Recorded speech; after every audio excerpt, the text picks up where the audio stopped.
আগামী নির্বাচন উপলক্ষে কে কয় টাকার মালিক সেটা হলফনামায় লিখতে হয়েছে। কারো কোনো ঋণ খেলাপি আছে কিনা, ব্যাংকের কোনো বাকি বাক্যা আছে কিনা, এটা লেখা হয়েছে। দেখলাম বেশ কিছু প্রার্থী, কোন দলের নামটা বললাম না, বিশাল মোটা অঙ্কের ঋণ খেলাপি। তাহলে যেই লোকটা ঋণ খেলাপি আছে, আপনারাই বলেন, আপনার বিবেক কি বলে?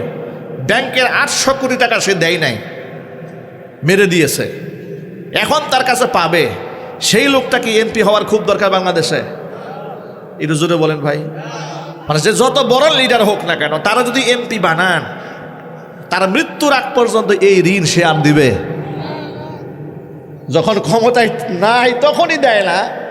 ও যদি ক্ষমতায় যায়, ব্যাংকের লোকের টাকা চাইতে যায়, ওর ডান্ডা বাহিনী আছে না, গুন্ডা বাহিনী দিয়ে ব্যাংকের অফিসারকে ঠ্যাং ভাঙিয়ে দিবে। ঠিক না ঠিক চিল্লাই বলেন? এই জন্য সমাজের মধ্যে দুর্নীতিবাজ, মাস্তান, খুনি, এ অসৎ লোকেরা নেতৃত্বে যেন আসতে না পারে, এই জন্য সরকারকে উদ্যোগ গ্রহণ করা দরকার। ঠিক নেবে ঠিক? কিন্তু আশ্চর্য ব্যাপার, দেখলাম ঋণ খেলাপিদের পক্ষে ঢাকা শহরে রাস্তা অবরোধ করছে। আশ্চর্য কারবার, যেই লোকটা সারাসার ঋণ খেলাপি, ব্যাংকের টাকা মেরে দিয়েছে, তুমি তার পক্ষে দাঁড়াও কেন? তুমি কি চোরের পক্ষে দাঁড়াতে চাও, গুন্ডাদের পক্ষে দাঁড়াতে চাও? এই বাংলাদেশে আমরা ইনসাফ কায়েম করতে চাই, কথা বলতে হবে। ঠিক নেবে ঠিক? তুমি কার পক্ষে দাঁড়াও যুবক? তুমি দাঁড়াবে ইনসাফের পক্ষে, দাঁড়িয়ে যাও। তুমি শহীদ উসমান হাদির মতো দাঁড়িয়ে যাও, জালেমদের বিরুদ্ধে দাঁড়াও, জালিমের চোখে চোখ রেখে কথা বলো, ইতিহাস হয়ে থাকবে 1000 বছর। ঠিক নেবে ঠিক? ঐতিহ্যবাহী কুমিল্লা জেলার অন্তর্গত 14 গ্রাম উপজেলার মুন্সিরহাট চাঁদপুর পূর্বপাড়া ইমামে আজম আবু হানিফা রাহিমাহুল্লাহ ফাউন্ডেশন কর্তৃক আয়োজিত চাঁদপুর প্রবাসী ও যুব সমাজের উদ্যোগে 6ষ্ঠতম বার্ষিকী তাফসীরুল কোরআন মাহফিলের শেষ অধিবেশনের সম্মানিত সভাপতি জনাব মোহাম্মদ সেলিম মুহুরী, সাধারণ সম্পাদক 5 নং শুভপুর ইউনিয়ন দক্ষিণ বিএনপি। মোহতারাম সভাপতির নেক হায়াত আল্লাহ তাআলা দারাজ করুন। আজকের মাহফিলের সম্মানিত সহসভাপতি জনাব মোহাম্মদ ইসমাইল হোসেন, বিশিষ্ট সমাজসেবক, চাঁদপুর ও দুবাই প্রবাসী। মোহতারাম সহসভাপতির নেক হায়াত আল্লাহ তাআলা দারাজ করুন। আজকের মাহফিলের সম্মানিত বিশেষ অতিথিবৃন্দ, হাজারাত ওলামায়ে কেরাম, আজকের মাহফিলের সম্মানিত প্রধান অতিথি জনাব আব্দুস সালাম মোহন, বিশিষ্ট রাজনীতিবিদ, সমাজসেবক ও ব্যবসায়ী। মোহতারাম প্রধান অতিথির নেক হায়াত আল্লাহ তাআলা দারাজ করেন। আমন্ত্রিত হাজারাত ওলামায়ে কেরাম, মুরব্বিয়ান এযম, অত্র এলাকা এবং পার্শ্ববর্তী এলাকার বিভিন্ন প্রান্ত থেকে ছুটে আসা দিন দরদি, ঈমানদার, পরহেজগার, মুত্তাকি মুসলিম ভাইয়েরা, পর্দার অন্তরালে অবস্থানরত আমাদের সকলের শ্রদ্ধাভাজন পর্দানিশীন মা এবং বোনেরা। ভাই অপারেটর ভিতরে বক্সে আওয়াজ দিয়ে, আওয়াজ আছে প্রচণ্ড, সব বাহিরে যাচ্ছে। মহান আল্লাহ রব্বুল আলামিন আমাদেরকে আজকে বাংলাদেশের একটি সংকটকালীন মুহূর্তে কোরআনের ময়দানে জমা হওয়ার তৌফিক দিয়েছেন। এমন একটা সংকটের মধ্যে আমরা দাঁড়িয়ে আছি, সামনে নির্বাচন। এই নির্বাচনকে কেন্দ্র করে কে আওয়ামী লীগ, কে বিএনপি, কে জামাত, কে জাতীয় পার্টি, কে এনসিপি, এটা নিয়ে সামাজিক একটা বিরোধ তৈরি হয়েছে মানুষের মধ্যে। ঠিক না? ঠিক বলেন? এলাকায় এলাকায় কোন্দল, ঝগড়া, আধিপত্য বিস্তার, মারামারি, হট্টগোল, তার প্রভাব মাহফিলের মধ্যে এসে পড়েছে। তার কারণ না হলে মুন্সিরহাটের মাহফিলে তো প্যান্ডেল খালি থাকার কথা না? ঠিক না ঠিক বলেন? মুন্সিরহাটে তো আমি এর আগেও এসেছি। মুন্সিরহাটের মাহফিল প্যান্ডেল খালি থাকবে তো কল্পনাও করা যায় না। সেই আওয়ামী জাহিলিয়াতের সময় প্যান্ডেল ভরা ছিল। কোন আমলে? হ্যাঁ বলবো, আওয়ামী জাহিলিয়াত। কি মাইন্ড করলেন নাকি? আওয়ামী জাহিলিয়াত এই জন্য বললাম যে ভালো করে ওয়াজ করতে দিত না আমাদেরকে। ঠিক কিনা বলেন? তো সে আমলে ফিল থাকতো পরিপূর্ণ। তো এখন কি হলো, এমন কোন দল তৈরি হয়েছে? বেশি স্বাধীনতা পেয়েছেন। স্বাধীনতা পেলে আল্লাহর নিয়ামতের শুকরিয়া আদায় করতে হয়, তা না হলে আল্লাহ স্বাধীনতা কেড়ে নেন। ঠিক কিনা বলেন? আধিপত্য বিস্তার করা ঠিক হবে না। ভ্রাতৃত্ববোধ রাখেন, মহব্বত রাখেন, মুসলমান হিসেবে কোরআন সুন্নাহর প্রতি ব্যাপক শ্রদ্ধা এবং ভালোবাসা রাখুন। এরপরেও এই এত হট্টগোল, কন্দল, দরবার, মারামারি, আজকেও শুনেছি যে এলাকায় গ্যাঞ্জাম হয়েছে।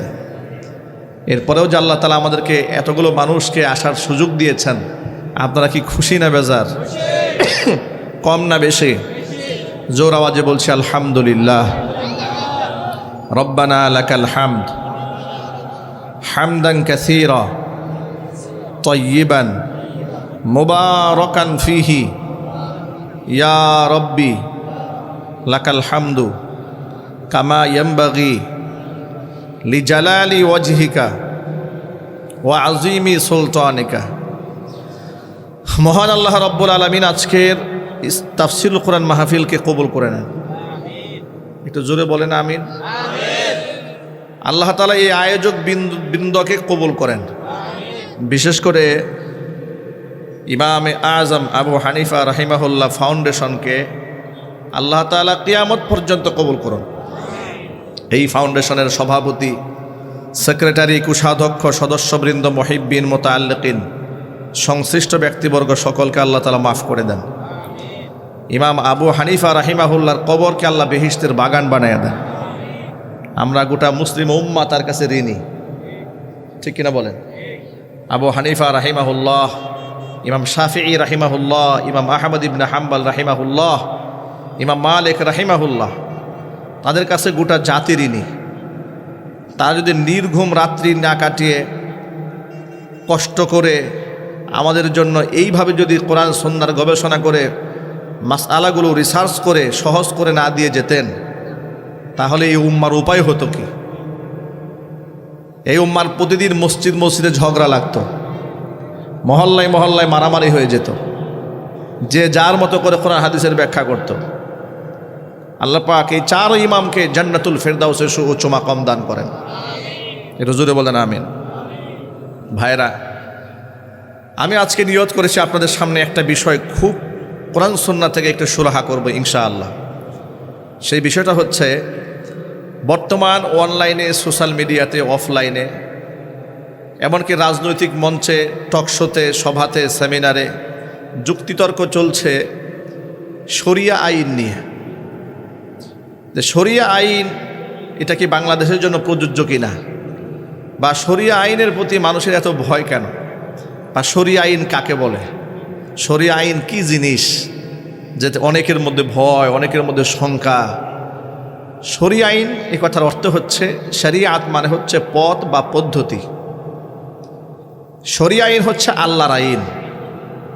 আল্লাহর আইন হাতে গোনা, ওই যে চুরি করলে হাত কেটে দেওয়া হবে, ডাকাতি করলে পা কেটে দেওয়া হবে, জিনা বদমাশি করলে তাকে হত্যা করা হবে, এতটুকু তো আল্লাহর আইন না।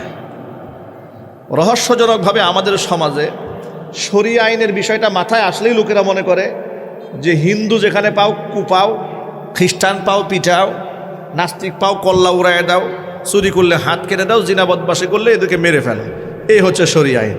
এটা শুনে কি হয়, যেহেতু ওয়ালাকিন্না আকসারহুম ফাসিকুন, সমাজের অধিকাংশ মানুষ ফাসিক, তাদের মধ্যে একটা সন্ত্রস্ততা কাজ করে, ভয় কাজ করে, ঠিক না? ঠিক বলেন, ব্যাপক ভয়, সর্বনাশ। এই শরীয়ত আইন বুঝতেও চায় না যে শরিয়াত কাকে বলে। এটা তো সামান্য কয়েকটা, কিন্তু শরিয়াত যে কত সুন্দর, এটা যে উম্মার জন্য, গোটা জাতির জন্য, গোটা বিশ্ববাসীর জন্য এটা যে কতটাই কল্যাণকর। কোরআন মাজিদ আল্লাহ রাব্বুল আলামিন সূরা বাকারার শেষ প্রান্তে স্পষ্ট জানিয়ে দিয়েছেন, মানুষের হতাশ হওয়ার কিছু নেই, ভয় পাওয়ার কোনো কারণ নাই। লা ইউকাল্লিফুল্লাহু নাফসান ইল্লা উসআহা। মানুষের সাধ্যাতিরিক্ত কোনো বিষয়ে মানুষের উপর আমি আল্লাহ চাপায় দেব না। মানুষের যা করতে সক্ষম নন, মানুষের জন্য মারাত্মক কষ্ট হবে, সীমাহীন কষ্ট হবে, যেটা বাস্তবায়ন করতে গেলে জীবন মরণের ঝুঁকি আসবে। এমন কঠিন রিস্কি কাজ মুমিনদের জন্য আল্লাহ পাক অবধারিত করেন নাই। মহান আল্লাহ তাআলা মানুষের জন্য সকল কিছু সহজ করে দিয়েছেন। কোরআন মাজিদ আল্লাহ পাক বলেন, ইউরিদুল্লাহু বিকুমুল ইউসরা ওয়ালা ইউরিদু বিকুমুল উসরা। মানুষের জন্য সকল বিধান আমি আল্লাহ সহজ করে দিতে চাই, মানুষের জন্য কোনো বিধানকে আমি আল্লাহ কঠিন করে দিতে চাই না। জোরে বলেন সুবহানাল্লাহ। ভাইরা আমার, কালিমা গ্রহণ করার পরে, তাওহীদের বাণী গ্রহণ করার পরে নিশ্চয় নামাজের চেয়ে দামি ইবাদত আর নাই। নামাজ হচ্ছে মুসলমানদের জন্য সবচেয়ে গুরুত্বপূর্ণ ইবাদত।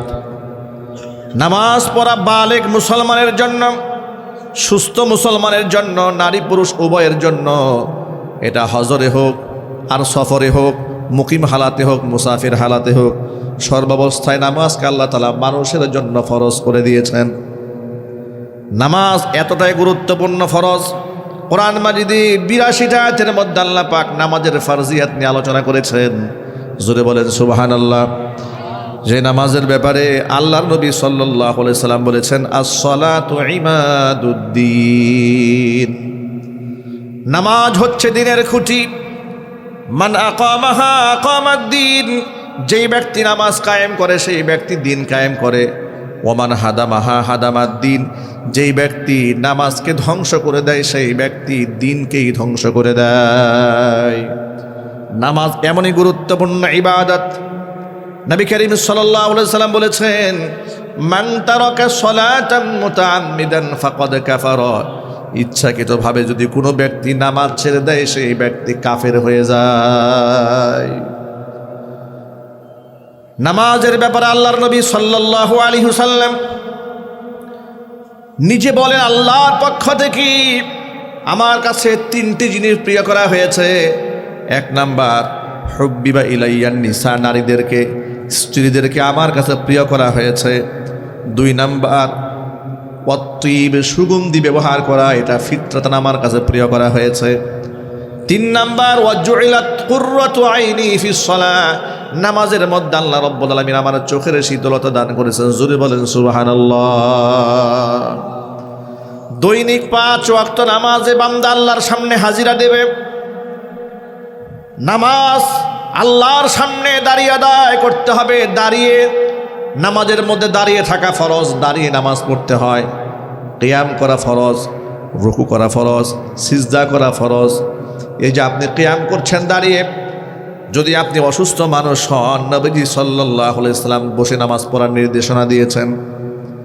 বসেও পড়তে পারেন না, এতটা অসুস্থ, আপনি শুয়ে যান।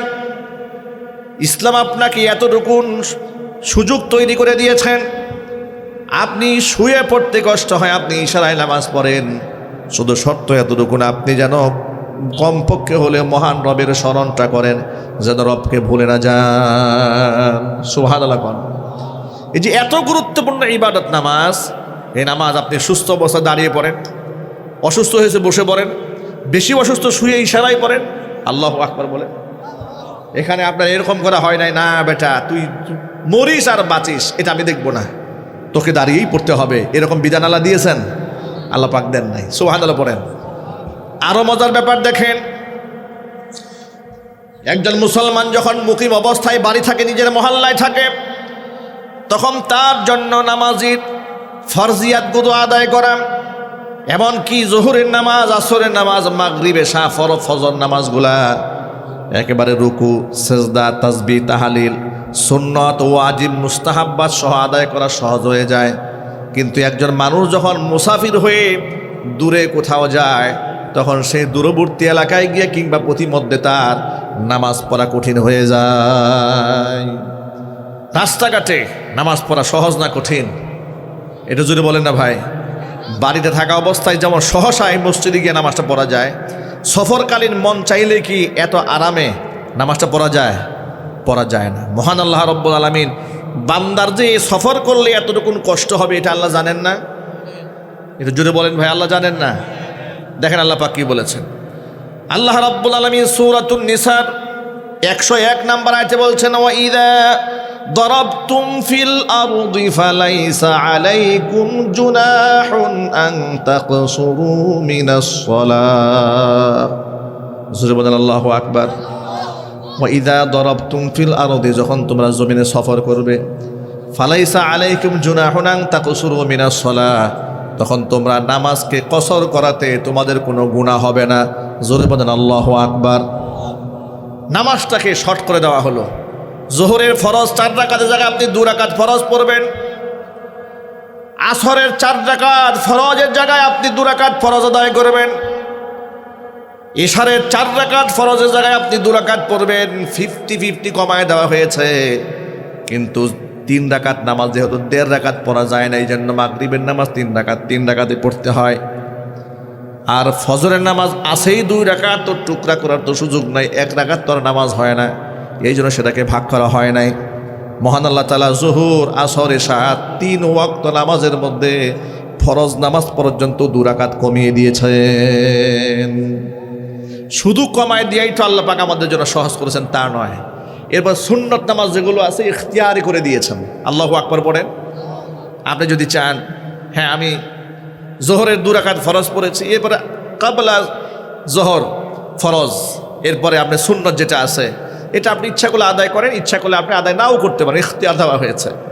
যদি আপনার সুযোগ থাকে, আপনি সফরে গেছেন, এরকম একটা পরিবেশ পেয়ে গেছেন যে সুন্নত পড়েন, অসুবিধা নাই, সওয়াব পাবেন, কিন্তু বাধ্যবাধকতা করা হয় নাই। দেখুন, নামাজের মতো এত বড় গুরু দায়িত্ব যেটা না পড়লে, আদায় না করলে নিজেকে মুসলমান দাবি করা যায় না, সেই জিনিস আল্লাহ পাক বান্দার জন্য সফরকালীন অবস্থায় সহজ করে দিয়েছেন। সুবহানাল্লাহ বলবেন না ভাই? আল্লাহু আকবার বলেন। এরপরে দেখুন, কোরআন মাজিদ আল্লাহ রাব্বুল আলামিন বান্দার জন্য এই বিধানটা ফরজ করে দিয়েছেন।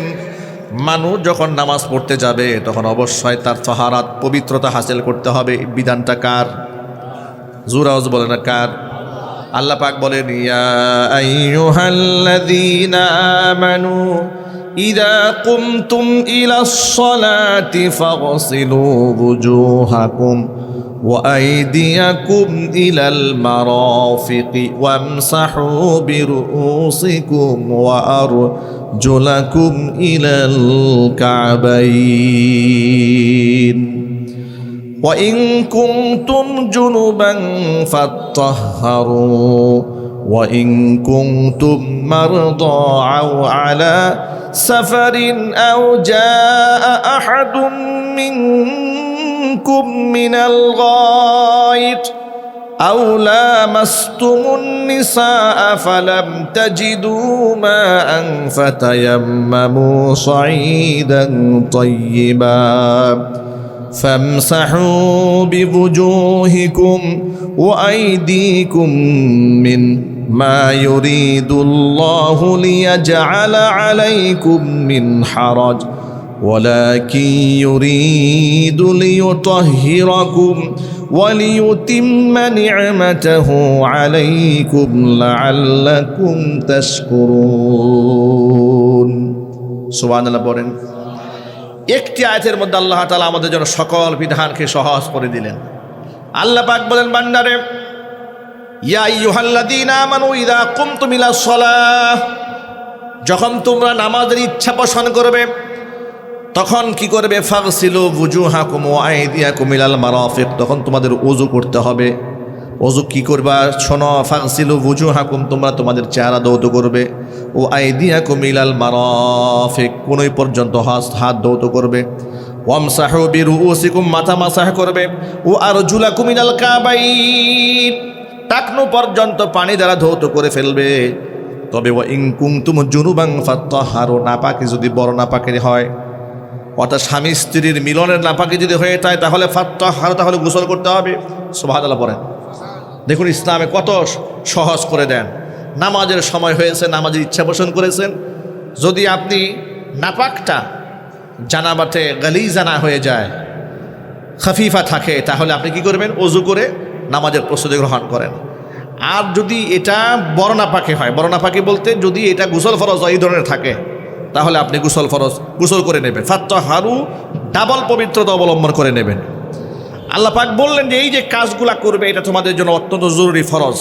তবে ওয়া ইন কুনতুম মারদা, তোমরা যদি অসুস্থ হও, আগে সুবহানাল্লাহ বলেন।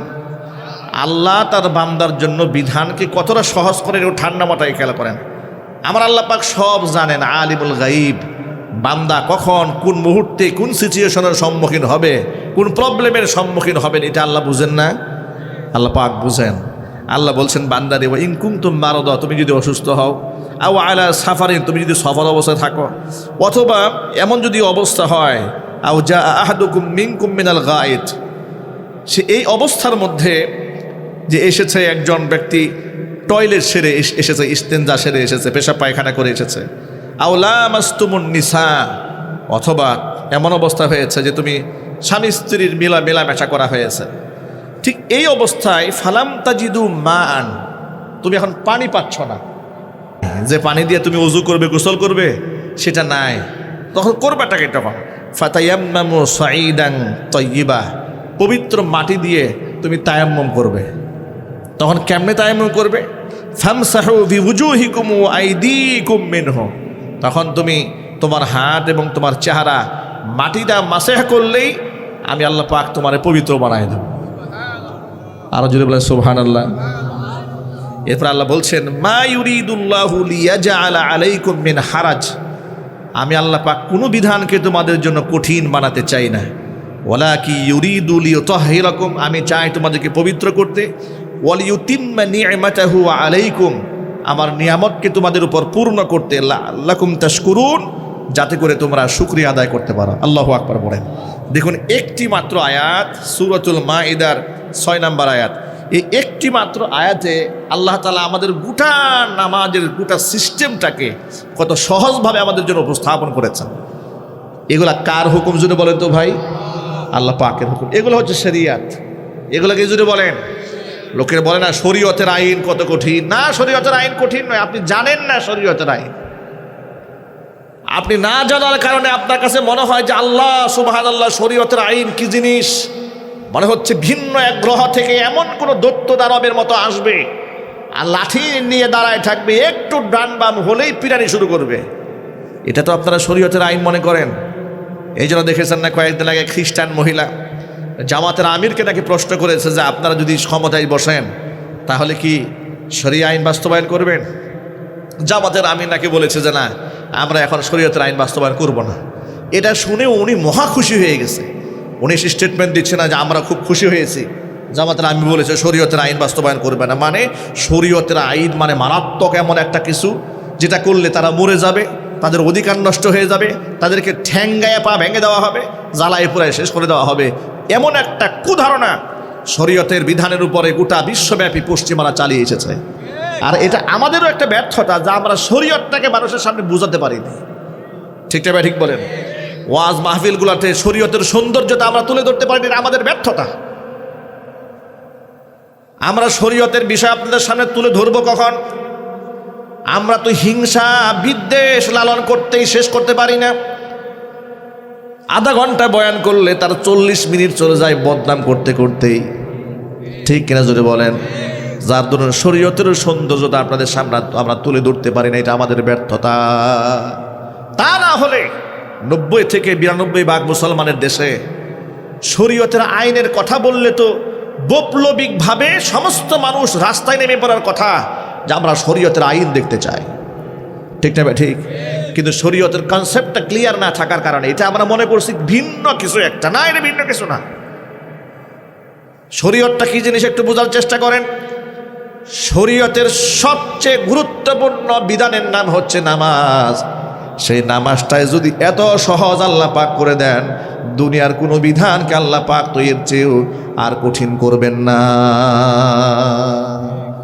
ঠিক না ভাই ঠিক বলেন? শরীয়তের সবচেয়ে গুরুত্বপূর্ণ ইবাদতের নাম কি? নামাজ। শরীয়তের যত হুকুম আছে পৃথিবীতে, সমস্ত হুকুমের মধ্যে 1 নম্বরের হুকুমটাই হচ্ছে নামাজ। যে নামাজের ব্যাপারে কোরআন মাজিদে 82 আয়াতের মধ্যে আল্লাহ পাক আমাদেরকে হুকুম করেছেন, যে নামাজের ব্যাপারে বিশ্বনবী মুহাম্মদ রাসূলুল্লাহ সাল্লাল্লাহু আলাইহি সাল্লাম বলেছেন আউয়ালু মা ইউহাসাবু বিহিল আবদু ইয়াউমাল কিয়ামাতিস সালাহ, কিয়ামতের দিন বান্দাকে প্রথম প্রশ্ন করা হবে বান্দারে নামাজ পড়েছিলি কিনা। কিয়ামতের ময়দানে প্রথম প্রশ্ন হবে নামাজ নিয়ে। সেই নামাজের চেয়ে গুরুত্বপূর্ণ ইবাদত দুনিয়াতে আর নাই। কোরআন মাজিদ আল্লাহ পাক বলে দিয়েছেন, এই জন্য শোনেন, আমি যদি নেককার বান্দাদের হাতে ক্ষমতা ন্যস্ত করি দুনিয়াতে, নেককার বান্দারা ক্ষমতার এসেই তারা 4 দফা কাজ বাস্তবায়ন করবে। জোরে বলেন কয় দফা? আরো জোরে। এটা আমার বানানো কথা নয়, এটা সূরা নামলের মধ্যে আল্লাহ পাক নিজে বলেছেন আপনার ভাষায়। আল্লাহ পাক বলেন, আল্লাযীনা ইম্মাক্কান্নাহুম ফিল আরদি আকামুস সালাতা ওয়া আতাউয যাকাতা ওয়া আমারু বিল মা'রুফি ওয়া নাহাউ আনিল মুনকার। আমি যদি নেককার বান্দাদেরকে ক্ষমতার মসনদ দেই, জমিনের মধ্যে ক্ষমতার মসনদে বসে মন গড়া দেশ সমাজ রাষ্ট্র তারা পরিচালনা করবে না, তারা 1 নাম্বার কাজ যেটা বাস্তবায়ন করবে সেটা হচ্ছে অবশ্যই আমি তাদেরকে যে তারা আকামুস সালাতা, জমিনের মধ্যে তারা নামাজ কায়েম করবে। জোরে বলেন সুবহানাল্লাহ। ওয়া আতাউয যাকাত, এরা যাকাত এই জমিনের মধ্যে প্রতিষ্ঠিত করবে। ওয়া আমারু বিল মা'রুফ, এরপরে এরা সৎ কাজের আদেশ দেবে। ওয়া নাহাউ আনিল মুনকার, জোরে বলেন আল্লাহু আকবার। এর জোরে বলেন আল্লাহু আকবার। ওয়া নাহাউ আনিল মুনকার, এই সমাজের মধ্যে তারা সৎ কাজের আদেশ দেবে, অসৎ কাজ থেকে মানুষদেরকে নিষেধ করবে। ইমানদার বান্দাদেরকে ক্ষমতার মসনদ দিয়ে দিলে, এটা আল্লাহ পাক সূরাতুল হজ্জের 41 নম্বর আয়াতের মধ্যে বলেছেন। জোরে বলেন সুবহানাল্লাহ। সূরা হজ্জের 41 নম্বর আয়াতে বলেন, আল্লাযীনা ইম্মাক্কান্নাহুম ফিল আরদি, জমিনে যদি আমি ক্ষমতার মসনদ দেই ইমামদারদেরকে, 1 নাম্বার কাজ করবে আকামুস সালাহ, নামাজ কায়েম করবে। 2 নাম্বার ওয়া আতাউয যাকাত, যাকাত আদায় করবে। 3 নাম্বার ওয়া আমারু বিল মা'রুফ, মানুষদেরকে সৎ কাজের আদেশ দেবে। 4 নাম্বার ওয়া নাহাউ আনিল মুনকার, অসৎ কাজ থেকে মানুষদেরকে নিষেধ করবে। ওয়ালিল্লাহি আকিবাতুল উমুর, মানুষের কর্মের ফল সেটা কার হাতে? জোরে বলেন, আরো জোরে বলেন। মহান আল্লাহ পাকের হাতে, চূড়ান্ত ফয়সালা আল্লাহ পাকের হাতে। দেখুন যে নামাজের মতো গুরুত্বপূর্ণ ইবাদতটা ইমামদার ব্যক্তিরা ক্ষমতার মসনদে বসলে সমাজে কায়েম করবে। আপনাদেরকে ছোট্ট করে যদি একটা প্রশ্ন করি, ইনসাফের সাথে জবাব দেবেন। এই যে আমাদের সমাজের মধ্যে যত ভাই বেরাদার আছে, বন্ধু বান্ধবরা আছে, আমরা মুসলমান, সবাই যদি জামাতের সাথে মসজিদে গিয়ে নামাজ আদায় করে, এই সমাজের মধ্যে শান্তি কি কমবে না বাড়বে? আরো জোরে বলেন। অশান্তি কি কমে যাবে না বেড়ে যাবে? অশান্তি কমে যাবে, শান্তি বেড়ে যাবে, মানুষের হৃদয়ে দূরত্ব কমে যাবে, ভ্রাতৃত্ব মোহাব্বত তৈরি হবে। ঠিক না? এই যে বাংলা ভাষায় প্রচলিত একটা কথা আছে না ভাই, কায়া দেখলে মায়া বাড়ে। মানুষের সাথে দৈনিক 5 বার আপনার লোকদের সাথে দেখা সাক্ষাৎ হচ্ছে, আপনার মধ্যে শত্রুতা হবে কেন? আপনি দৈনিক পাশাপাশি বসছেন, সালাম কালাম করছেন, মুসাফা করছেন, মুআলাকা করছেন, আদান প্রদান করছেন, শত্রুতা তো থাকার কথা নয়। ঠিক না ভাই? ঠিক। আর যদি এমন হয় সে এই বছরে একবার নামাজে যায় না, ইনিও বছরে একবার নামাজে যান না, এই লোক 2 লোক দাঁড়াইছে নির্বাচনে, ঠিক না ভাই? ঠিক বলেন। এও বেনামাজি, উনিও বেনামাজি, 2 জনে, একজনে আলু মার্কা, একজন পটল মার্কা নিয়ে দাঁড়াইছে। এখন সারা বছর এই লোকের সাথে কোনো মুআমালাত নাই, মুআশারাত নাই, মোহাব্বত নাই, সালাম কালাম নাই, ভালোবাসা নাই, তো একজন আরেকজনকে পছন্দ করার কথা না, শত্রু হয়ে যাবে। তখনই এই মুন্সির হাটে ঝগড়াটা লাগবে। ঠিক না ভাই? ঠিক বলেন। ঝগড়া তো এমলে লাগে না, হৃদয়ের দূরত্ব তৈরি হয়েছে মুহাব্বত না থাকার কারণে। এই মুহাব্বত তৈরি করতে গেলে মুসলমানকে 5 ওয়াক্ত জামাতে শামিল হতে হবে। আল্লাহ কবুল করে, জোরে করে আমিন। আচ্ছা, এটা যদি রাষ্ট্রীয়ভাবে কার্যকর করা হয় যে হ্যাঁ মুসলমানরা সব নামাজে যাবে, এটা নিয়ে দেখি আমাদের আপত্তি থাকার কথা আছে? এটা কি ভালো জিনিসটা খারাপ জিনিস?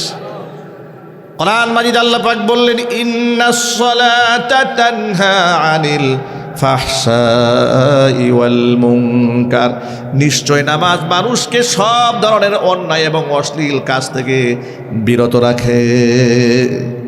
এখন এই সমাজের মধ্যে যদি আমরা চাই সুদ বন্ধ হয়ে যাক, ঘুষ বন্ধ হয়ে যাক, মানুষের হৃদয়ের দূরত্ব কমে যাক, ইনসাফ তৈরি হোক, তাহলে সমাজের মধ্যে নামাজ প্রতিষ্ঠার বিকল্প কোনো রাস্তা নাই। আর এটাই হচ্ছে শরীয়তের আইন। আর এই শরীয়তের আইন বান্দার জন্য আল্লাহ কত সহজ করে দিয়েছেন। সুস্থ মানুষ দাঁড়িয়ে নামাজ পড়বে, দাঁড়িয়ে পড়তে না পারলে বসে পড়বে, বসে না পড়লে বান্দা শুয়ে শুয়ে আল্লাহর ইবাদত করবে। বান্দা ওযু করবে পানি দিয়ে। বান্দা যদি অসুস্থ হয়ে যায়, মাটি স্পর্শ করে মাসাহ করবে, আল্লাহ পাক তারে পবিত্র বানিয়ে দিবেন। আল্লাহ পাক তো সব জায়গায় সহজ করে দিয়েছেন শরীয়ত। এখন আপনারা বলেন তো শরীয়ত কি সহজ না কঠিন? আরো যদি সহজ না কঠিন? নামাজ যেটা 1 নাম্বার ইবাদত, সেটাই যদি এত সহজ হয়, তো বাকিগুলা তো আর কঠিন হওয়ার কোনো কারণ নাই। এরপরে দেখেন, নামাজের পরের স্থানটা আছে জাকাত। নামাজের পরের স্থানটা কি? জাকাত। এই জাকাত সংক্রান্ত কোরআন মাজিদে 32টা আয়াতে আল্লাহ পাক জাকাতের আলোচনা করেছেন। আবার সাথে সাথে নামাজ এবং জাকাত একসাথে উল্লেখ করেছেন 27টা আয়াতে। যেই জাকাত এত বড় গুরুত্বপূর্ণ ইবাদত, নবী করিম সাল্লাল্লাহু আলাইহি সাল্লামকে আল্লাহ পাক ঘোষণা করলেন, ও আমার হাবিব, খুয মিন আমওয়ালিহিম সাদাকাতান তুতাহহিরুহুম ওয়া তুযাক্কিহিম বিহা। ও নবীজি, আপনি ধনীদের কাছ থেকে আপনি জাকাত গ্রহণ করেন। ওই জাকাত আপনি গ্রহণ করার পর তুতাহহিরুহুম ওয়া তুযাক্কিহিম বিহা, আপনি জাকাত গ্রহণ করার মাধ্যমে আপনি ওদেরকে পাক বানাবেন, ওদের সম্পদগুলাকেও পাক করে দেবেন, ওদের আত্মাগুলাকেও পাক বানিয়ে দেবেন। যদি এখন সুবহানাল্লাহ। ওয়া সাল্লি আলাইহিম, আপনি এই সম্পদশালী ব্যক্তিদের জন্য দোয়া করেন। ইন্না সলাতাকা সাকানুল লাহুম, আপনার দোয়া তাদের আত্মতৃপ্তির কারণ হবে, শান্তির কারণ হয়ে যাবে। আল্লাহু সামিউন আলিম, আমি আল্লাহ পাক সর্বজ্ঞ সর্বশ্রোতা, আমি সব শুনতে পাই, আমি কিন্তু সব কিছুই জানি। এই যে জাকাতের কথা আল্লাহ পাক বললেন যে আপনি ধনীদের কাছ থেকে জাকাত নেন, হুজুর বললেন তুখাদু মিন আগনিয়াইহিম ওয়া তুরাদ্দু আলা ফুকারাইহিম, নেওয়া হবে ধনীদের কাছ থেকে, দেওয়া হবে গরিবদের মাঝে, বন্টন করা হবে। কেন? জাকাতটা দিলে ফায়দা কি হবে? আল্লাহ পাক কেন জাকাত ভিত্তিক অর্থ ব্যবস্থা ফরজ করলেন? আল্লাহ পাক ফরজ করলেন এই জন্য, লিকাইলা ইয়াকুনা দুলাতাম বাইনাল আগনিয়াই মিনকুম, সম্পদ শুধু ধনীর কাছ থেকে ধনীর হাতেই থাকবে এটা যেন না হয়। সম্পদ যেন সমাজের মধ্যে একটা ভারসাম্য অর্থনীতি কায়েম হয়ে যায়। ধনীর হাতেও থাকবে, গরিবের হাতেও থাকবে, একটা ব্যালেন্স থাকবে। এখন তো সমাজের মধ্যে সুদ ভিত্তিক অর্থ ব্যবস্থা চালু থাকার কারণে সমাজে যেই ব্যক্তি ধনী তার টাকার কোনো অভাব নাই, আর যে গরিব এর থাকার কোনো জায়গাও নেই। ঠিক না? ঠিক বলেন। যে গরিব সে অতি গরিব, আর যে ধনী সেই ব্যক্তি অতিরিক্ত ধনী। এই যে দেখেছেন না আপনারা, সমাজের কত বিত্তশালী মানুষ আছে, হাজার হাজার কোটি টাকা চুরি করেছে। ঠিক না? দুঃখজনক একটা বাস্তবতা বলি আপনাদেরকে, আগামী নির্বাচন উপলক্ষে কে কয় টাকার মালিক সেটা হলফনামায় লিখতে হয়েছে। কারো কোনো ঋণ খেলাপি আছে কিনা, ব্যাংকের কোনো বাকি বাক্যা আছে কিনা, এটা লেখা হয়েছে। দেখলাম বেশ কিছু প্রার্থী, কোন দলের নামটা বললাম না, বিশাল মোটা অঙ্কের ঋণ খেলাপি। তাহলে যেই লোকটা ঋণ খেলাপি আছে, আপনারাই বলেন, আপনার বিবেক কি বলে? ব্যাংকের 800 কোটি টাকা সে দেয় নাই, মেরে দিয়েছে, এখন তার কাছে পাবে। সেই লোকটা কি এমপি হওয়ার খুব দরকার বাংলাদেশে? একটু জোরে বলেন ভাই। মানে যে যত বড় লিডার হোক না কেন, তারা যদি এমপি বানান, তার মৃত্যুর আগ পর্যন্ত এই ঋণ সে আর দিবে? যখন ক্ষমতায় নাই তখনই দেয় না। ও যদি ক্ষমতায় যায়, ব্যাংকের লোকের টাকা চাইতে যায়, ওর ডান্ডা বাহিনী আছে না, গুন্ডা বাহিনী দিয়ে ব্যাংকের অফিসারকে ঠ্যাং ভাঙিয়ে দিবে। ঠিক না? ঠিক চিল্লাই বলেন। এই জন্য সমাজের মধ্যে দুর্নীতিবাজ, মাস্তান, খুনি, এ অসৎ লোকেরা নেতৃত্বে যেন আসতে না পারে, এই জন্য সরকারকে উদ্যোগ গ্রহণ করা দরকার। ঠিক নেবে? ঠিক। কিন্তু আশ্চর্য ব্যাপার, দেখলাম ঋণ খেলাপিদের পক্ষে ঢাকা শহরে রাস্তা অবরোধ করছে। আশ্চর্য কারবার, যেই লোকটা সারাসার ঋণ খেলাপি, ব্যাংকের টাকা মেরে দিয়েছে, তুমি তার পক্ষে দাঁড়াও কেন? তুমি কি চোরের পক্ষে দাঁড়াতে চাও? গুন্ডাদের পক্ষে দাঁড়াতে চাও? এই বাংলাদেশে আমরা ইনসাফ কায়েম করতে চাই, কথা বলতে হবে। ঠিক নেবে? ঠিক। তুমি কার পক্ষে দাঁড়াও যুবক? তুমি দাঁড়াবে ইনসাফের পক্ষে, দাঁড়িয়ে যাও। তুমি শহীদ উসমান হাদির মতো দাঁড়িয়ে যাও, জালেমদের বিরুদ্ধে দাঁড়াও, জালিমের চোখে চোখ রেখে কথা বলো, ইতিহাস হয়ে থাকবে 1000 বছর। ঠিক নেবে? ঠিক।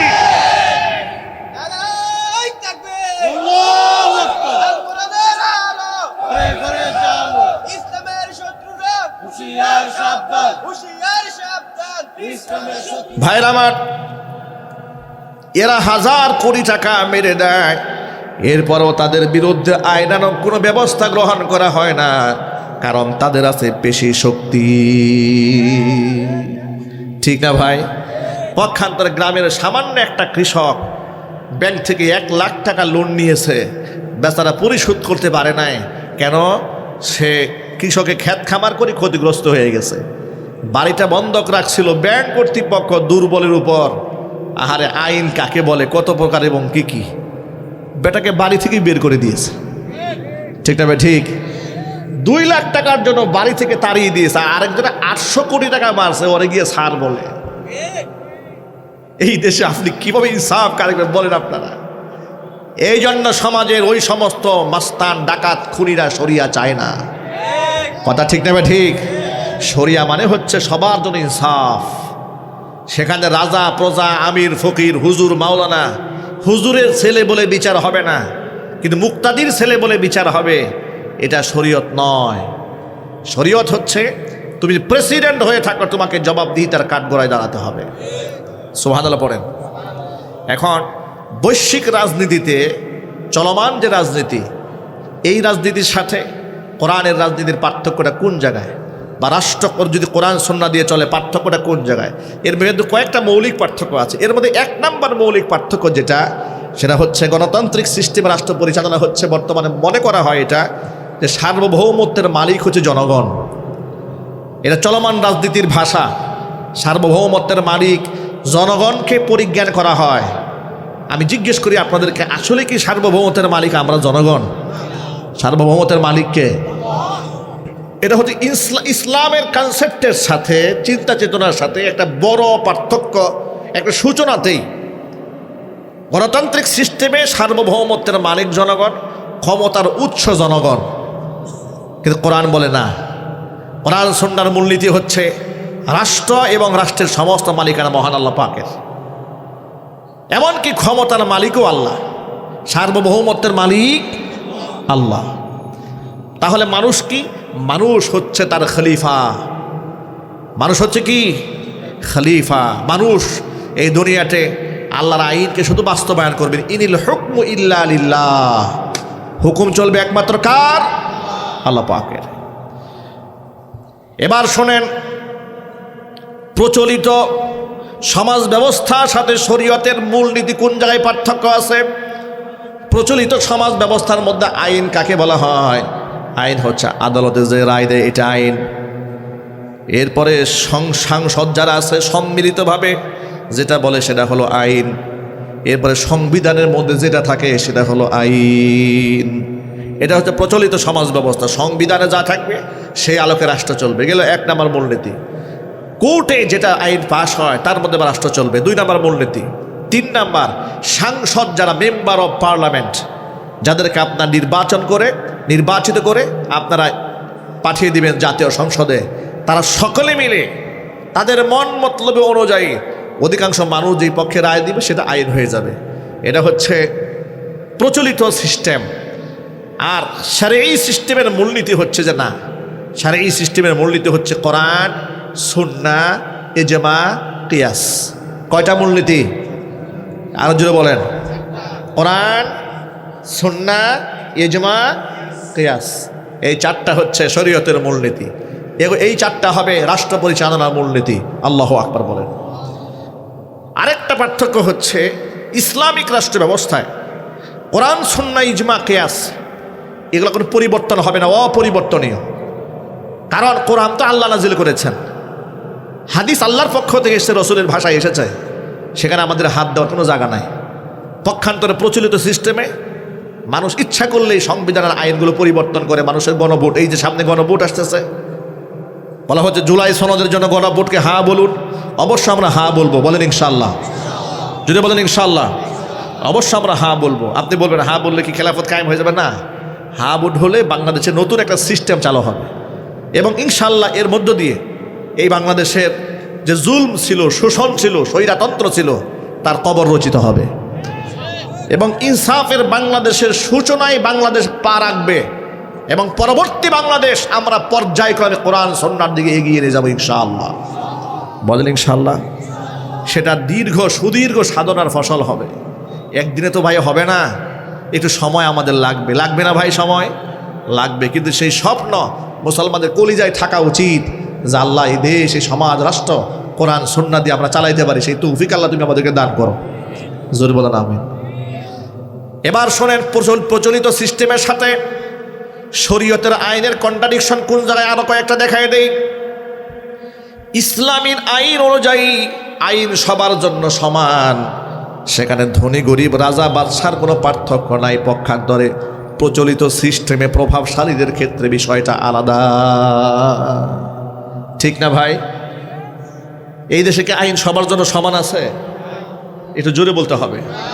আইন কি সবার জন্য সমান আছে? না, আইন সবার জন্য সমান নাই। আপনি বলবেন কি প্রমাণ দেয়? প্রমাণ আপনাদের শোনায়, একটু শোনেন। যিনি ক্ষমতার মস্তদে থাকেন, পৃথিবীর যে দেশই হোক না কেন, বিশেষ করে আপনি আমাদের দেশের কথা চিন্তা করেন, আমাদের দেশে যিনি প্রাইম মিনিস্টার থাকেন, তিনি 5 বছর থাকেন আর 10 বছর থাকেন, আর খুনি হাসিনার মতো 16 বছর থাকেন। ক্ষমতায় থাকা অবস্থায় তার বিরুদ্ধে জনগণ আদালতে কোনো মামলা করতে পারবে? এই সাহস আছে? আপনি প্রেসিডেন্টের বিরুদ্ধে মামলা করবেন, আপনি তার ওয়ার্ড পর্যায়ের একটা পাতি নেতার বিরুদ্ধে মামলা করতে পারবেন না, ঠিক না ভাই? ঠিক। একবার ঠ্যাঙ্গায় আপনারা সাইজ বানায় দেবে, এটা সাহস কত? দল ক্ষমতায়, তুই আমার বিরুদ্ধে মামলা করিস? যা ধরুন ক্ষমতার মস্তদে থাকার পরে লোকেরা গণধর্ষণ করলেও বিচার হয় না। কথা বলতে হবে, ঠিক না ভাই? ঠিক। মাস্তানি করলে, টেন্ডারবাজি করলে তার বিচার হয় না, কারণ সোনার ছেলেরা করেছে। বিশ্ববিদ্যালয়ে ধর্ষণের সেঞ্চুরি করেছে খুনি হাসিনার সময়ে, তারও বিচার হয় নাই। কথা বলতে হবে, ঠিক কিনা বলেন? যেই দেশে সেঞ্চুরি করার পরে বিচার হয় না, সেই দেশে ধর্ষণ বন্ধ করবেন কি দিয়ে আপনি?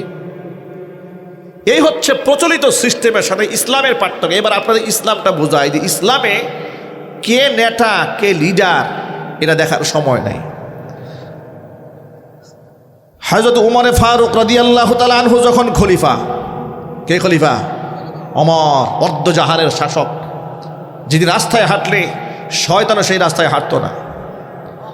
সেই উমর রাদিয়াল্লাহু তাআলা আনহুর ক্ষমতায় থাকা অবস্থায় তিনি আমিরুল মুমিনিন, ঠিক সেই অবস্থায় তার বিরুদ্ধে এক ইহুদি মামলা দায়ের করল। মামলা দিল কোথায়? মুসলিম স্টেটের কাজীর কাছে। কাজীকে? কাজী হচ্ছে সুরাহাবির হযরত সুরাইহ, কাজী সুরাইহ রাহমাতুল্লাহি আলাইহি, তিনি হচ্ছেন বিচারক। কাজী সুরাইহ তিনি সাহাবী ছিলেন না, ছিলেন তাবেঈ। কিন্তু খলিফা উমর রাদিয়াল্লাহু তাআলা আনহুর শাসনামলে, ওসমান রাদিয়াল্লাহু তাআলা আনহুর শাসনামলে, হযরত আলী কাররামাল্লাহুর শাসনামলে, এই 3 জন খলিফার শাসনামলে তিনি বিচারকের দায়িত্ব পালন করেছেন, প্রধান বিচারপতি। জোরে বলতে হবে না আল্লাহু আকবার। কেমন বিচারপতি? হযরত উমরের নামে বিচার গেল, এই বিচারপতি হযরত উমরকে আসামির কাঠগড়ায় দাঁড় করাইছেন। সুবহানাল্লাহ বলতে পারেন না আপনারা? যারা শরীয়তের কথা শুনলে ভয় পান, তারা একটু শুনেন শরীয়ত কি জিনিস। আপনারা তো খামোখা ভয় পান, মনে করেন আহারে শরীয়ত কি জিনিস, কায়েম হয়ে গেলে আহারে মনে হয় ঘর থেকে বের হওয়া যাবে না, রাস্তায় বের হইলেই পিটাবে, এই মনে করছেন? দেখেন শরীয়ত কাকে বলে। শরীয়ত হলো আপনি রাজা কিংবা বাদশাহ হন, দেখার সময় নাই। আপনার বিরুদ্ধে অভিযোগ দায়ের হয়েছে, এবার আপনি সাধারণ আসামির মতো কাঠগড়ায় দাঁড়ায় যান। ওমর রাদিয়াল্লাহু তাআলা আনহু এক পাশে দাঁড়ানো, ইহুদি আরেক পাশে দাঁড়ানো। কাজী সুরাই বললে, জিজ্ঞেস করলেন, খলিফাতুল মুসলিমিন, আপনি বলেন আপনার পক্ষে কোনো যুক্তিতর্ক আছে, কোনো সাক্ষী আছে? হযরত উমর বললেন, না, এই ব্যাপারে আমার কাছে কোনো সাক্ষী নাই। ওমর সাক্ষী দিতে পারলেন না। কাজী সুরাই একটু চিন্তা করলেন, ইহুদির পক্ষে রায় দিয়ে দিলেন। সুবহানাল্লাহ বলবেন না? হযরত আলী কাররামাল্লাহু ওয়াজহার সেই বিখ্যাত ঘটনা তো আপনাদের সকলের জানা আছে। জিহাদের ময়দানে তিনি তার ঢাল হারিয়ে ফেললেন। ঢাল পাওয়া যাচ্ছে না। বেশ কিছুদিন পরে দেখতে পেলেন এক ইহুদির কাছে তার জিহাদের ময়দানে সেই ঢালটা পাওয়া গেছে। ওমর রাদিয়াল্লাহু তাআলা আনহু তখন শাসক, তার খেলাফত কালে কাজী সুরাইহের আদালতে মামলা হলো। এবার তিনি দাঁড়ালেন, হযরত আলী কাররামাল্লাহু এক পাশে দাঁড়ালেন, আর এক পাশে ইহুদি দাঁড়িয়েছে। ইহুদির কাছে সেটা পাওয়া গেছে। ইহুদি নিজস্ব মালিকানা দাবি করলেন যে এই ঢালের মালিক আমি। আলী রাদিয়াল্লাহু তাআলা আনহু বললেন, না, ঢালের মালিক আমি। কাজী সাহেব জিজ্ঞেস করলেন, হাকিম বিচারক বললেন, আলী আপনার কাছে কোনো দলিল প্রমাণ আছে? বলে, হ্যাঁ আছে। আমার ছেলে প্রমাণ। কে? আপনি হাসান হুসাইনকে ডাকেন।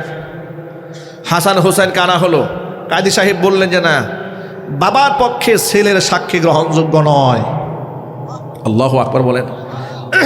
চা দিয়ে তো, চা থাকলে দিয়ে। বাবার পক্ষে ছেলের সাক্ষী গ্রহণযোগ্য নয়, তিনি অ্যাকসেপ্ট করলেন না। তিনি কি বললেন জানেন? তিনি বললেন, কাজী সাহেব আপনি কি রসুলের সেই হাদিসখানা ভুলে গেছেন নাকি?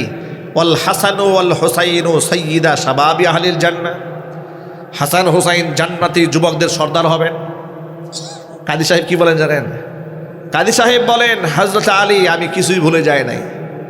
নিঃসন্দেহে রসুল যা বলেছেন সত্য বলেছেন, কিন্তু ইসলামী নীতিমালা অনুযায়ী বাবার পক্ষে ছেলের সাক্ষী গ্রহণযোগ্য নয়। এই জন্য আপনার এই পক্ষে হাসান হুসাইন কথা বললে আমি অ্যাকসেপ্ট করতে পারবো না।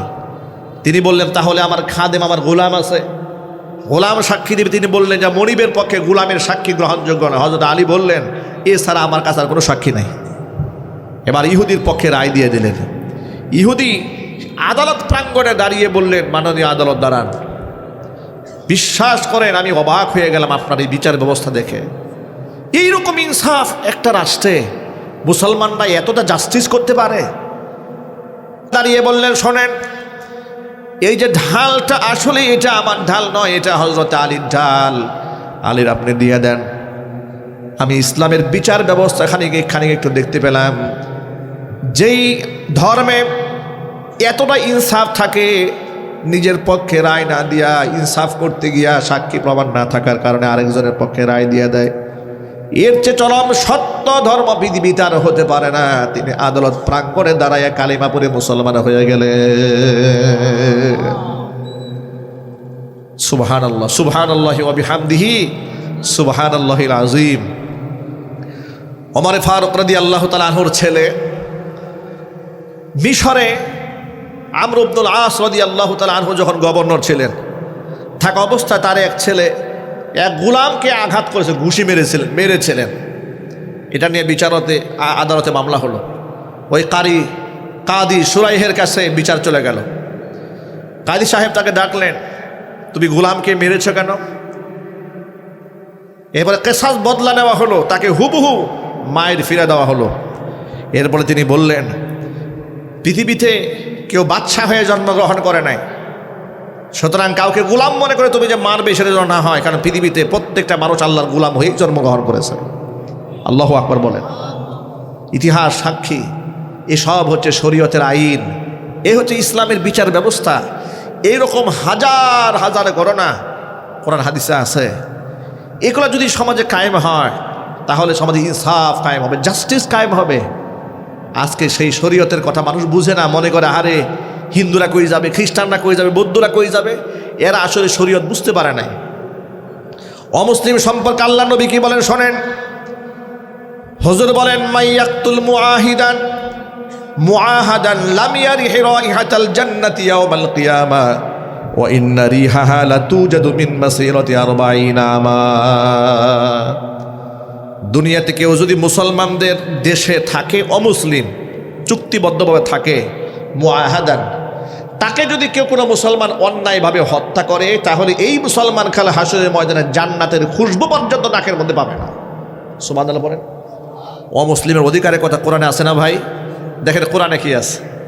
কোরআন মাজিদ আল্লাহ পাক বলে দিয়েছেন, লা ইয়ানহাকুমুল্লাহু আনিল্লাযীনা লাম ইউকাতিলুকুম ফিদ্দীন ওয়া লাম ইউখরিজুকুম মিন দিয়ারিকুম আন তাবাররুহুম ওয়া তুকসিতু ইলাইহিম ইন্নাল্লাহা ইউহিব্বুল মুকসিতিন। ওই সমস্ত অমুসলিম যারা তোমাদের সাথে ধর্মীয় যুদ্ধে লিপ্ত হয় নাই, তোমাদের এলাকা ছেড়ে বেরও করে দেয় নাই, নিরীহ অমুসলিমদের সাথে ইনসাফ করতে আমি আল্লাহ পাক তোমাদেরকে বারণ করি না, এদের সাথে ভালো ব্যবহার করতেও নিষেধ করি না, বরং এদের সাথে ইনসাফ করো। ইন্নাল্লাহা ইউহিব্বুল মুকসিতিন, অবশ্যই ইনসাফকারীদেরকে আমি আল্লাহ বড্ড ভালোবাসি। আল্লাহ পাক অমুসলিমদের সাথে ভালো আচরণ করতে বলেছেন কোরআনে। এরপর আল্লাহ পাক বলেছেন, লা ইকরাহা ফিদ্দীন, জবরদস্তিগুলো অমুসলিমকে মুসলিম বানানো যাবে না। অন্য আয়াতে আল্লাহ পাক বলেছেন, ওয়ালা তাসুব্বুল্লাযীনা ইয়াদউনা মিন দুনিল্লাহ ফায়াসুব্বুল্লাহা আদুওয়ান বিগাইরি ইলম। তোমরা অমুসলিমরা যে সমস্ত দেবদেবীর পূজা করে, অর্চনা করে, এদেরকে তোমরা গালি দিও না। অজ্ঞতা সারে ওরা তোমার আল্লাহরে গালি দিয়ে বসবে। দেখুন, অমুসলিমদের তাদের ধর্মীয় অধিকারের ব্যাপারে নিশ্চয়তা দেওয়া হয়েছে, তাদের জানমালের নিশ্চয়তা দেওয়া হয়েছে, তাদের অধিকারের ব্যাপারে কথা বলা হয়েছে, তাদেরকে হত্যা করলে জান্নাতে যাওয়া যাবে না বলে হুঁশিয়ার উচ্চারণ করা হয়েছে। আল্লাহু আকবার বলেন। এমনকি মানুষ হিসেবে রাসূল অমুসলিমকে কত সম্মান দিয়েছেন। আনাস ইবনে মালিক বলেন, এক জায়গায় আমরা বসে আছি, এমন সময় হুজুরের সামনে দিয়ে একটা লাশ গেল, ইহুদির লাশ। রাসূল সেই লাশ দেখে দাঁড়িয়ে গেলেন। আনাস ইবনে মালিক বলেন, আমরা জিজ্ঞেস করলাম, ইয়া রাসূলুল্লাহ, সে তো একটা ইহুদি মানুষ, তাকে দেখেও আপনি দাঁড়ালেন। হুজুর বললেন, ইহুদি হলে কি হবে, সে কি মানুষ নন? আমি তাকে মানুষ হিসেবে সম্মান দিয়েছি। আল্লাহ নবী সাল্লাল্লাহু আলাইহি সাল্লাম গোটা বিশ্ববাসীর জন্য এক অনুপম আদর্শ রেখে গিয়েছেন। এ যা বললাম এগুলো হচ্ছে সব শরীয়তের বিধান। সব কিসের বিধান জুড়ে বলেন তো ভাই? শরীয়তের বিধান। এরপরে আপনি দেখেন, ব্যবসা বাণিজ্য পরিচালনা করতে যাবেন, শরীয়ত শুধু নামাজের কথা বলে নাই, রোজার কথা বলে নাই, শুধু হজ জাকাতের কথা বলে নাই। শরীয়ত গোটা জীবন ব্যবস্থা দিয়েছে আপনাকে। আল্লাহর নবী স্পষ্ট জানিয়ে দিয়েছেন, মান গাশশা ফালাইসা মিন্নি। যে মানুষকে ধোঁকা দেয় সেই ব্যক্তি আমি মুহাম্মদ সাল্লাল্লাহু আলাইহি ওয়াসাল্লামের উম্মতের অন্তর্ভুক্ত নয়। ধোঁকা দিতে পারবেন না আপনি।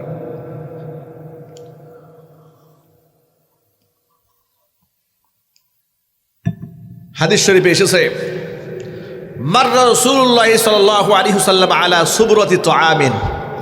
হুজুর একটা খাবারের দোকানের সামনে দিয়ে হেঁটে গেলেন। এমন সময় খাবারের একটা বস্তা দেখলেন। বস্তার মধ্যে ফাআদখালা ইয়াদাহু, হাত ঢুকাই দিলেন। ফাআসাবাতহুল বালাল, হাত ঢুকাই দেওয়ার পরে হাতের মধ্যে ভিজা ভিজা লেগেছে। নবী কারীম সাল্লাল্লাহু আলাইহি সাল্লাম জিজ্ঞেস করেন, কি ব্যাপার? খাবারের উপরি ভাগটা শুকনা, নিচের ভাগটা ভিজা কেন? দোকানদার বলল, ইয়া রাসূলুল্লাহ, আসাবাতহুস সামা। বৃষ্টির পানি পড়েছে, তো বৃষ্টির পানি পড়ার কারণে এই খাবারটা নিচে ভিজে গেছে। হুজুর বললেন, নিচের অংশ ভিজা, ভিজা অংশের উপরে উঠায় রাখো। ক্রেতাকে মেপে দেওয়ার সময় ক্রেতা যেন দেখে নিতে পারে যে এটা ভেজা, এটা শুকনা। কারণ তুমি যদি এমন অবস্থায় দিয়ে দাও, ক্রেতা শুধু শুকনা দেখেছে, ভিজা তো দেখে নাই। শুনে রেখো, মান গাশশা ফালাইসা মিন্নি। এতটুকুন ধোঁকা যেই ব্যক্তি দেয়, সেই ব্যক্তি আমার উম্মতের অন্তর্ভুক্ত নয়। সুবহানাল্লাহ বলেন। ইসলাম ব্যবসা বাণিজ্যের সিন্ডিকেটকে বরবাদ করে দিয়েছে। এই যে আজকে বাংলাদেশে সিন্ডিকেট বাণিজ্য চলে, এলপি গ্যাস নিয়ে কি মারাত্মক সিন্ডিকেট বাংলাদেশে চলছে চিন্তা করেছেন? 800 টাকার বোতল হয়ে গেছে 5000 টাকা। ঠিক না? ঠিক বলেন। কেন এটা হয়েছে? কার জন্য হলো? তারা কারা? ওরা মঙ্গল গ্রহ থেকে সিন্ডিকেট তৈরি করে নাই, ওরা এই বাংলাদেশের লোক। ওদের হাত উপর মহল পর্যন্ত আছে। খোঁজখবর নিয়ে দেখবেন অনেক সচিবরা এর সাথে জড়িত আছে। কয়েকটা দিনের মধ্যে হাজার হাজার কোটি টাকা তারা এখান থেকে আত্মসাৎ করে ফেলেছে। ঠিক না? ঠিক জোরে বলেন। ধরাছোঁয়ার বাহিরে কে করবে কার বিচার? কে করবে কার বিচার? সিন্ডিকেট বন্ধ করা যাচ্ছে না। সিন্ডিকেট বাণিজ্য চলে, গ্যাসের দাম বাড়িয়ে দেওয়া হয়েছে। বাহির থেকে মোবাইল ফোন নিয়ে আসে আমাদের ভাইয়েরা বিদেশ থেকে, সেখানে সরকারের মধ্যে ট্যাক্স বসায় দেওয়ার পরিকল্পনা আসতেছে। মোবাইল ব্যবসায়ীরা তারা সব দোকানপাট বন্ধ করে দিয়েছে। আপনি বিদেশ থেকে মোবাইল আনবেন, গভর্নমেন্টকে ট্যাক্স দিতে হবে। অথচ এই ছেলেটা বিদেশ থেকে শ্রম দিয়ে ঘাম জড়াইয়া সেই টাকা বাংলাদেশে আনার কারণেই তো বাংলাদেশের রিজার্ভ বেড়েছে। ঠিক না? ঠিক বলেন। আপনারা সব অফিসিয়াল করবেন, এইভাবে আপনারা বিভিন্ন জায়গায় সাধারণ মানুষের জন্য সহজ কি হয় সেটা না করে কোনো বিধানকে আপনারা কঠিন বানিয়ে দিলেন। ইসলাম মানুষকে এইরকম বেইনসাফ করে নাই, ইসলাম সকল ক্ষেত্রে ইনসাফ করেছে। জোরে কোন আল্লাহু আকবার। আবার আপনি দোকানদার মানুষ, কোরআন বলে দিয়েছে, ওয়াইলুল লিল মুতাফফিফিন আল্লাযীনা ইযা ইকতালু আলান নাসি ইস্তাওফুন ওয়া ইযা কালুহুম আও ওয়াজানুহুম ইউখসিরুন। তুমি যখন অন্যের কাছ থেকে নাও একেবারে পরিপূর্ণ মেপে নাও, আর যখন তুমি মানুষকে ওজন দিয়ে দাও তখন ওজনে কম দাও। এরকম ব্যবসায়ী আছে না ভাই? নিজে যখন আনে খুব মেপে ঝুঁকে আনে, আর মানুষকে দেওয়ার সময় 2 নাম্বারই করে। এই যে ফিলিং স্টেশনগুলো দেখেছেন, কয়েকদিন আগে দেখলাম যে মোবাইল কুটকিয়ে ধরেছে, প্রতি লিটারে তেলের মধ্যে 300 মিলিলিটার কম দিচ্ছে। আহারে চুরি, সব জায়গায় চুরি। কি হিসাব দেবেন আল্লাহর কাছে? মহান রবের কাছে কাল কিয়ামতের ময়দানে কি জবাবদিহিতা করবেন? চুরি করে করে টাকার প্রাসাদ বানালেন, এই টাকা তো ভোগও করতে পারবেন না আপনি। হারাম পয়সা ইনকাম করে সেটা নিজেও ভোগ করা যায় না, আর হারাম পয়সা হারাম জায়গায় চলে যায়। সন্তানরা বাপ মরে যাওয়ার পর দোয়াও করে না, ঠিক না ঠিক বলেন? এমন ঘটনা বাংলাদেশে আছে যে বাবা মরেছে, জানাজা পড়ে না ছেলেরা, বলে ব্যাংকের টাকা আগে ভাগ হবে, এরপরে বাবার জানাজা হবে। নাউজুবিল্লাহি মিন যালিক। এগুলো দেখার পর আমাদের লজ্জা হয় না, আমাদের শরম হয় না, আমাদের শিক্ষা হয় না? ইসলামী শরিয়াত এক্ষেত্রে ইনসাফ করেছে, ব্যবসা বাণিজ্য সকল ক্ষেত্রে ইনসাফ। আবার আপনি লোকদেরকে দিয়ে কাজ করাবেন, ইসলাম সেখানে দিক নির্দেশনা দিয়ে বলেছে, আতুল আজির আজরাহু ক্বাবলা ইয়াজিফা আরাকুহু, শ্রমিকের গায়ের ঘাম শুকিয়ে যাওয়ার আগে তার ন্যায্য পাওনা তার হাতে বুঝাইয়া দাও। ইসলাম এই যে যা যা বললাম, মাত্র কয়েকটা উদাহরণ দিলাম, এগুলো সব হচ্ছে শরীয়তের আইন। এখন আপনারা বলেন, এই আইনগুলো সমাজে বাস্তবায়ন হওয়ার দরকার আছে না নাই? আইন বাস্তবায়ন না হওয়ার কারণে বাংলাদেশে কুখ্যাত খুনি এবং সন্ত্রাসীরা সব বেঁচে গিয়েছে। সাগররুনি হত্যাকাণ্ডের বিচার হয় নাই। ওসি প্রদীপ এবং লিয়াকত ঠান্ডা মাথায় মেজর সিনহাকে খুন করেছে, ফাঁসির রায় হয়ে গেছে, এদের ফাঁসি হয় না। কি সোনার বাংলাদেশে সোনার আইন তৈরি করে গেছে ব্রিটিশরা, এগুলোর ফাঁসি হয় না, ফাঁসি কার্যকর হয় না। শহীদ শরীফ উসমান হাদি বাংলাদেশের হাজার বছরের শ্রেষ্ঠ সন্তান, প্রচণ্ড মেধাবী, দেশপ্রেমিক, ইমামদার, গোটা বাংলাদেশের কোটি যুবকের হৃদয়ের স্পন্দন। সেই শহীদ উসমান হাদিকে তারা শহীদ করে দিয়ে দিল, আজ পর্যন্ত আসামি ধরা পড়ল না, ঠিক না ভাই ঠিক? এগুলা এই যে প্রচলিত সিস্টেম, এই সিস্টেম চেঞ্জ না হলে, আর এটা তখনই সম্ভব যখন আপনি শরীয়ত কার্যকর করবেন। কোরআন মাজিদ বলেছে, ইন্নাল্লাহা ইয়া'মুরু বিল আদলি ওয়াল ইহসান ওয়া ইতাই যিল কুরবা ওয়া ইয়ানহা আনিল ফাহশাই ওয়াল মুনকারি ওয়াল বাগই ইয়াইযুকুম লাআল্লাকুম তাযাক্কারুন। আল্লাহ পাক ইনসাফ প্রতিষ্ঠিত করতে বলেছেন। আল্লাহ পাক ইন্নাল্লাহা ইয়া'মুরুকুম আন তুআদ্দুল আমানাতি ইলা আহলিহা, আমানতকে তার যথার্থ স্থানে সুপর্দ করার আল্লাহ পাক হুকুম দিয়েছেন। এগুলা যখন সামাজিকভাবে বাস্তবায়ন হবে, তখন এই সমাজ থেকে ঘুষ বন্ধ হবে, দুর্নীতি বন্ধ হবে, চোরা কারবারি বন্ধ হবে, টেন্ডারবাজি বন্ধ হবে, মাদকের চালানে বন্ধ হয়ে যাবে। গোটা সমাজের মধ্যে একটা শান্তির সমাজ বিরাজ করবে। সুবহানাল্লাহ কোন। আর এগুলার নাম হচ্ছে শরিয়াত। এগুলোর নাম কি জোরে বলেন তো ভাই? শরিয়াত। আমি মাত্র কয়েকটা বললাম। শুধু শরীয়তের এই 23 বছরে আল্লাহর নবীর দেওয়া উপহার, আমার তো 2-1 ঘন্টা এটা শেষ করতে পারবো না। এটা এক প্রজন্মের পর প্রজন্ম এই ব্যাপারে রিসার্চ হবে, গবেষণা হবে, দিন যাবে, কোন সেক্টরে ইসলাম কি বলেছে এর নিয়ে চর্চা হতে হবে, জনসচেতনতা তৈরি করতে হবে, হ্যান্ডবিল বানাতে হবে, এগুলো রাস্তা রাস্তা বিলি করতে হবে। ইসলামের সুমহান বাণীগুলো বিশাল বিশাল বিলবোর্ড টানিয়ে ঝুলাই রাখতে হবে, মানুষ যেন শিক্ষা গ্রহণ করতে পারে, ঠিক না ভাই ঠিক বলেন? তাহলে একটা দেশ সুন্দর হবে, সমাজ সুন্দর হবে। যে কথাগুলো আপনাদের সামনে উপস্থাপন করেছি, আল্লাহ পাক যেন সবার আগে আমাকে, এরপর আমার ভাইদেরকে, মা বোনদেরকে সকলকে আমল করার তৌফিক দান করেন। এখন আপনাদেরকে জিজ্ঞেস করি, প্রিয় ভাইরা আমার, শরীয়তের বিধানে জুলুম আছে, শোষণ আছে, বেইনসাফ আছে, আমাদের ভয়ের কোনো কারণ আছে? সেই শরীয়ত আমরা চাই না? চাই না? আরো জোরে বলুন, কারা কারা শরীয়ত চান? তো হাত দেখতে চাই। হে আল্লাহ, তুমি আমাদের জীবদ্দশায় বাংলাদেশে শারঈ আইন কার্যকর হয় এই দৃশ্য দেখার তৌফিক দিয়ে দাও। জোরে কোন আমিন। হাত নামান। আল্লাহ পাক যেন আমাদের ত্রুটি বিচ্ছুতি ক্ষমা করে দেন। আল্লাহ পাক আমাদের ভিতর অনেক দুর্বলতা আছে। আমরা যারা ইসলাম চাই, কোরআন চাই, সমাজে আমাদের অনেক দোষ আছে, আমাদের অনেক ব্যর্থতা আছে, আমাদের অনেক সংকীর্ণতা আছে, আমাদের অনেক সীমাবদ্ধতা আছে। আমরা আল্লাহর কাছে দোয়া করি, হে আল্লাহ, আমাদের হাজারো সীমাবদ্ধতা, আমার মন হাজারো সংকীর্ণতা, আমাদের অন্তরে আছে হিংসা, বিদ্বেষ, আমরা মানুষকে আপন করতে জানি না, আমাদের হাজারো ব্যর্থতাকে আল্লাহ তুমি ক্ষমা করো।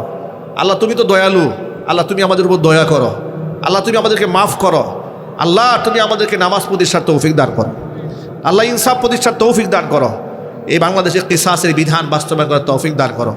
আল্লাহ গোটা সমাজের সর্বস্তরের মানুষকে আল্লাহ তুমি নামাজি বানিয়ে দাও, দিনদার বানিয়ে দাও। আল্লাহ খাস করে আমাদের মুন্সিরহাটের ভাইরা, আজকে শুনেছি এখানে রাজনৈতিক কোন্দল হয়েছে, ঝগড়া হয়েছে, বিবাদ হয়েছে। আল্লাহ বিবাদকে তুমি মিটাইয়া দাও। আল্লাহ সকল মানুষের মধ্যে একটা ভ্রাতৃত্ব সৃষ্টি করে দাও। আল্লাহ মানুষের অন্তর থেকে দূরত্ব কমায় দাও। ইনসাফের বাংলাদেশ গড়ার তৌফিক দান করেন। জোরে কোন আমিন।